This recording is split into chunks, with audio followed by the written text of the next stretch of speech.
Well, welcome to the clinic, everyone. I'm putting on my investigative doctor's coat today because we are looking into a biological question that honestly puzzles millions of people. Is cold water secretly harming your health? Some patients swear it slows down digestion to an absolute crawl. Others, well, they think it magically burns hundreds of extra calories. And then there are those who believe it poses this secret, hidden danger to our internal systems. So millions of people believe cold water is somehow dangerous, while others just chug it every single day without a second thought. So what's the actual clinical truth here? Let's find out. I'm so thrilled you're here for this explainer. Today, we're setting out to diagnose exactly what happens inside your body the very moment you take a drink of cold water. We're going to strip away all the internet rumors, ignore those passing wellness trends, and just look directly at the biology. So, consider this your own personal medical consultation on hydration. Here's our clinical chart for today: anatomy of a cold sip, the calorie question, exercise and hydration, contraindications, the biggest myth, and finally, my final prescription. Okay, let's jump straight into section 1, anatomy of a cold sip, and the body's rapid response. Let's start our anatomical tour right at the very first moment chilled liquid enters your mouth. The moment cold water hits, sensitive nerve receptors immediately detect that sudden temperature drop. They rapidly fire electrical signals straight to your brain, basically sounding a microscopic alarm saying, hey, something cold just came in. Then, as the water travels down your esophagus and into your stomach, your body instantly begins a process of thermogenesis to warm it up. It's this automatic, highly coordinated medical response that honestly requires absolutely no conscious thought from you. And the goal of that response? 37 degrees Celsius, or 98.6 degrees Fahrenheit. Your stomach acts as an incredibly efficient biological furnace. People often worry that cold water is going to freeze their stomach or just completely halt digestion, but the clinical truth is way less dramatic. Within minutes, your stomach safely warms that cold water right back up to your body's normal baseline temperature. Digestion doesn't stop at all. It continues almost exactly as it normally would. For most healthy people, this whole process is just completely seamless.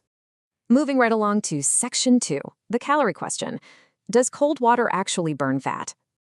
Okay, looking at the lab results on metabolism, this is where the science gets really fun. Remember that biological furnace we literally just talked about?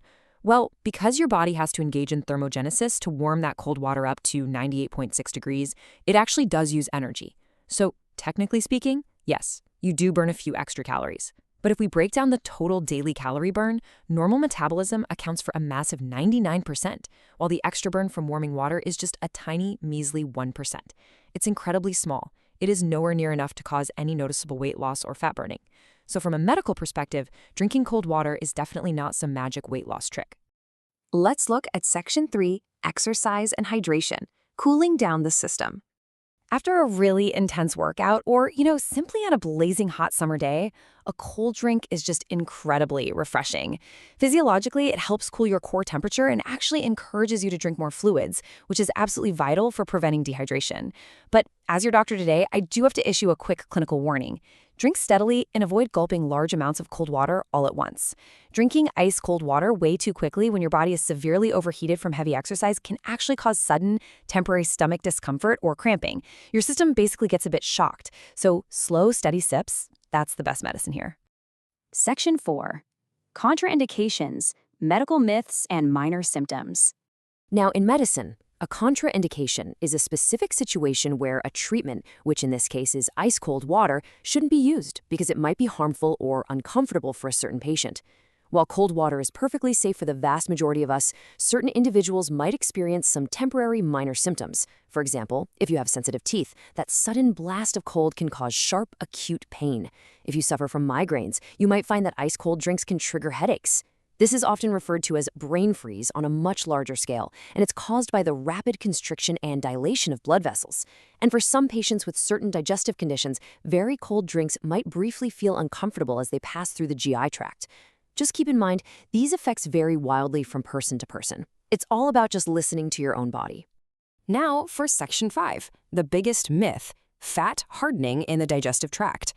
There is a remarkably pervasive myth out there which claims that cold water literally freezes your digestion and turns the food you just ate into solid blocks of fat in your stomach. Let me be very, very clear on this. I am taking this myth and throwing it directly into the medical waste bin. It is simply not true. The actual clinical fact is that your body quickly warms everything you eat and drink. There is absolutely zero scientific or clinical evidence that cold water turns food into solid fat or blocks your digestion. I promise you, your digestive system is much smarter and much warmer than that. And that brings us to Section 6, Final Prescription, the doctor's ultimate takeaway. If I were writing a literal prescription for you to take home today, it would just say this. The most important thing isn't whether your water is cold or warm. It's making sure you stay properly hydrated every single day. Your body senses the temperature, it warms the water up seamlessly, and your digestion continues exactly as it should. For almost every healthy person, drinking cold water is 100% safe. The ultimate medical takeaway is about the volume, not the temperature. Getting enough total fluids to keep your cells happy and healthy is what truly matters for your overall health. So you've officially got a clean bill of health on this one. I really hope you enjoyed discovering the actual science happening inside your body with us today. But before I officially discharge you from the clinic, I do have one final question for you. Do you prefer cold water or room temperature water? Drop your answer and your reasons why in the comments. Stay hydrated, keep learning, and I'll see you in the next explainer.